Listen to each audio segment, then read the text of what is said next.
In this video, I'll show you how to find recently watched videos on Facebook. Ensure you subscribe and turn on bell notification to this channel for lots of educational guides and content like this.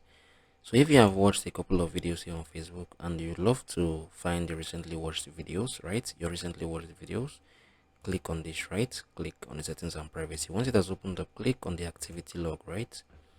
From here, you're going to see the videos you have watched, right? So if you open it right now, you can see I've not watched any video for a while, right? So this is basically how you can see your recently watched videos here on Facebook. So this is what we're going to do right now. You can see videos you have watched, right? So, or if you have watched reels as well, you can still scroll down. You're going to see these reels right here. If you open it now, you're going to see reels you have watched, nothing to show, right? So this is how you can find the recently watched videos on Facebook. If you found this video helpful, share your thoughts below in the comment section. Thank you guys for watching through. I'll see you all in the very next one.